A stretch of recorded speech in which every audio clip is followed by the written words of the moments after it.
Supposing you let your imagination go and really think through what you would like to happen. Imagine the most gorgeous state of bliss that you can conceive, where there are no worries, no anxiety, no haunting future with unpleasant consequences. You're in control of the whole works, and you're sitting on your lotus, perfectly content.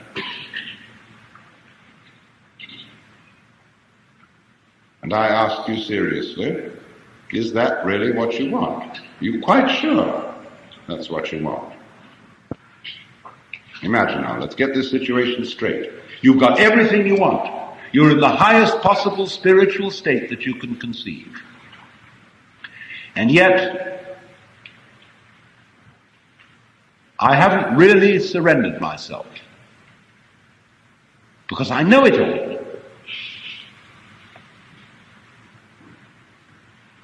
Something I don't know. So please, the surprise. You know what would happen? You would find yourself sitting here in this building tonight, feeling exactly the way you feel.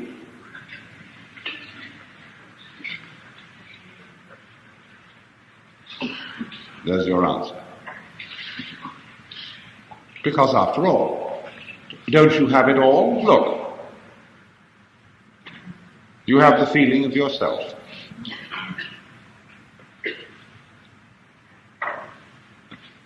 But the feeling of self depends on there being at the same time a contrast, the feeling of other. The self has a certain sensation of being in control of life to some extent through voluntary action. The will seems to have a certain freedom. And yet, on the other hand, there are limits to that. And it seems in the end, life sweeps us away, and we are overwhelmed by the involuntary. And yet, the voluntary keeps popping up. New voluntaries come into the world with every baby. So you see, you couldn't have the experience you call being a voluntarily acting self without the contrast of the involuntary happening. Now, do you want to be without the involuntary happening? Do you want to get rid of that? All right. If you get rid of it, you won't have the experience of the voluntary self. Or would you like to turn it the other way around? Would you like to have the experience of no voluntary self? And on the other hand, everything just happens. Well, then you say, well, I'm not sure about that. Because then I would feel at first that I was floating.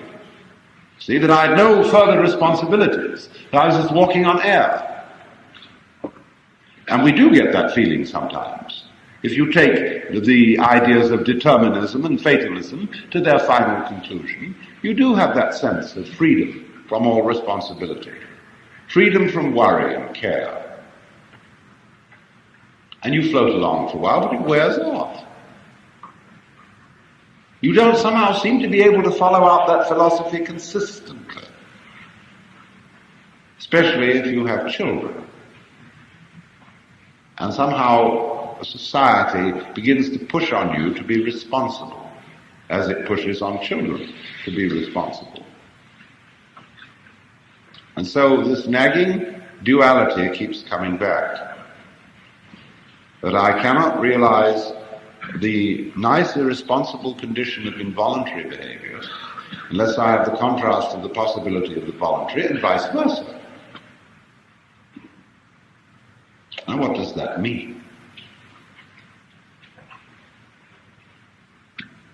Obviously it means that these two aspects or sides of our experience, which we can call the voluntary and the involuntary, the knower and the known, the subject and the object, the self and the other, although appearing to be two, are indeed one. Because you can't have one without the other. And when that state of affairs arises, you know at once that there's a conspiracy. That two things which look as different can be are for that very reason the same.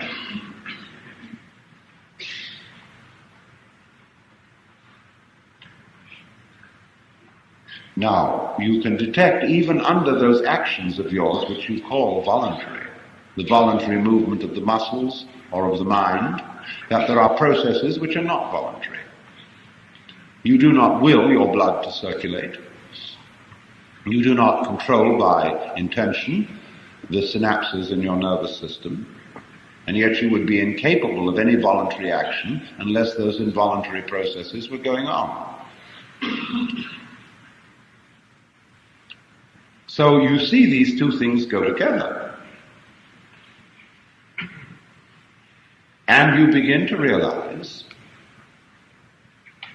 something which is rather difficult to describe, that what you call your experience is a do happening. We don't have good words for this. We have some words which have this sort of sense, like the word cleave, which means to stick together or to hold together, and also to split. And the word sacer in Latin means holy and accursed. And so I would like to propose we all should find some word for a do happening, because it's all a do happening. That's what Buddhists mean when they talk about karma. The word karma means action.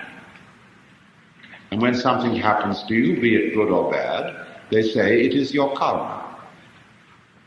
That means quite simply, it is your doing. But you say, I didn't mean to do that. No. One school of thought will explain it by saying, but you see, you did something in a former life or at a former time, which now has this consequence. But that's a very superficial understanding of karma. You don't need to believe in reincarnation to understand karma. Karma is simply that you don't let your left hand know what your right hand is doing. That with one aspect you are doing what you call the environment, and with the other aspect you are doing what you call the organism, the me, this living body. But as you cannot conceive possibly the existence of a living body with no environment, that is the clue that the two are basically one. Like the two poles of a magnet, north is quite different from south, and yet it's all one magnet. So in precisely the same way, you are both what you do and what happens to you. So that you have a little game in which you play that what happens to you, that you're not responsible for. That's not you, see? You're only responsible for this side of it. And then you can compete with the other side. What it's like is this. Get 2 knitting pins, 1 in each hand, and have a fencing match with yourself. And really, sincerely, try to stick the other hand. But that other hand must really sincerely be trying to stick the first one and also to defend itself. It's like playing chess with yourself, you see? Now, it won't work. You'll come to a sort of standstill unless you decide for your right hand that that's the one that's really going to win. Well, then you've broken the rule of the game, you see? Well, that's what we do. That's what is called by both the Hindus and the Buddhists avidya, ignorance, which really better means ignorance. So what it comes down to, you see, is basically this, just in the same way that the authority of the Guru is your authority. You did it. So the place where you are in life is where you've put yourself.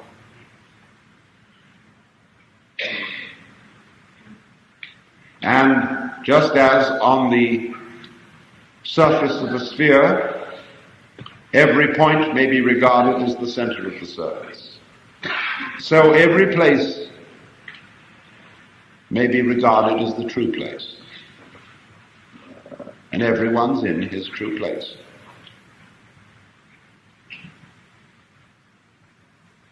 Everybody, in other words, put it in what language you will, is a manifestation of the divine, playing this game, that game, the other game.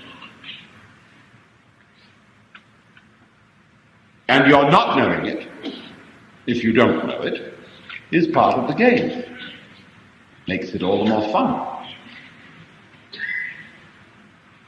Get lost, you say to yourself, and lost you get. Like children love to play hide and seek, to get lost. Like we all like to go to a play, see a horror movie, and have the cold shivers because we think the awfuls are going to happen. Something is going to be seen on the screen which we can't stand to see. Well, won't that be a thrill if it happens? We all expose ourselves to that, just as children and young people are always exposing themselves to dreadful things. And the parents get they get the heebie-jeebies. They think if it isn't getting drunk or driving hot rods, they take drugs. And that may ruin their sanity for life. How horrible can it be? And if they don't take drugs, they'll do something else. Always to see how close to the point of danger you can get. And most people who go in for racing cars usually end up in a crash. And they know it. But the life is all the sweeter for being played dangerously. So I would say to those among you who are the most deadheads, in the sense of unspiritual and square, if there are any here, real stuffy people, congratulations. You see? You're playing a very far-out game. See, you're so lost you don't even know where you started. That's taking a gorgeous risk. Why? Because of you, we might even blow up the planet. How close are we going to get to that one? Well, just in the same way as that car racer watches the needle going up, up, up, up, up, up, there are these people feeling more and more and more righteous, determined that good shall prevail, watching that needle go up, it's getting hotter and hotter and hotter, and finally they go out in a blaze of glory.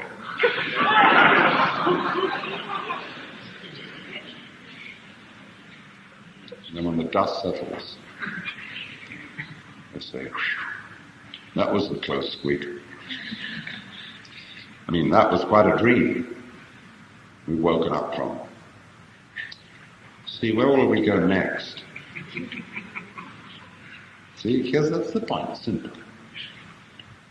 That's why I would say that my function is liberative. I want you to see that it's you. It's not me. It's not Swami so-and-so. It's not Buddha so-and-so. It's not Saint so-and-so. It's you. You do it. As Sir Edwin Arnold put the words into the mouth of the Buddha, you suffer from yourselves. None else compels. None other holds you that you live and die and whir upon the wheel and hug and kiss its spokes of agony, its tire of tears, its nave of nothingness. And when one of the old Zen masters went to his teacher and said, "What is the way to liberation?" Teacher said, "Who is restraining you?" He said, "No one." "If so, why should you ask for liberation?" So it all bounces back to you. What do you want? Do you know what you want? Can you think it through? Say exactly what you want. And invariably, you'll get back to the place where you are. Because what you say you want is always the symptom, the expression of what you are now.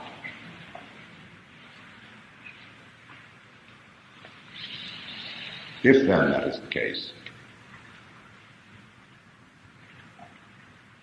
that it's all there because you're doing it, why meditate? Why do anything of a so-called spiritual nature? People don't understand really what meditation is. They take it up like they take up psychotherapy or a course in weight reduction in order to be better. But if you do that, you are not practicing what is called jhana or yoga or Zen. That's not it at all. Meditation is the one human activity which has no purpose.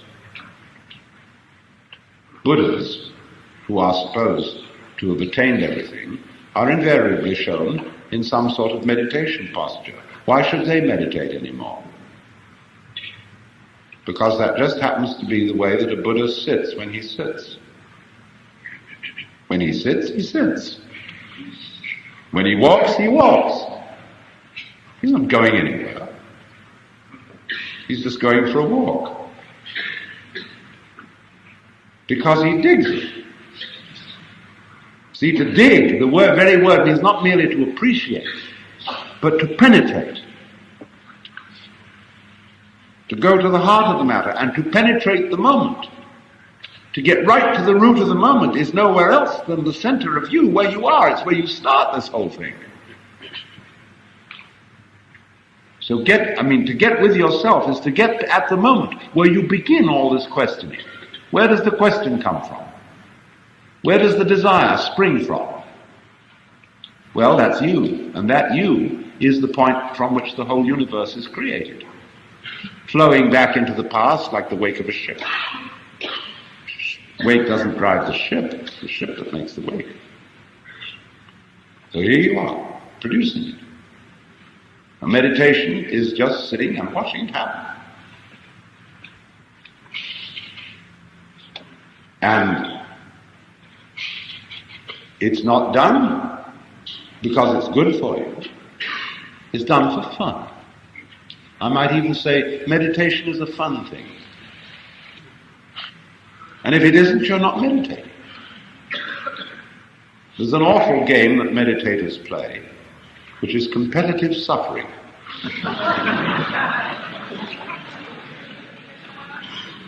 They go to some place where they sit for hours on end until their legs ache and practically fall off.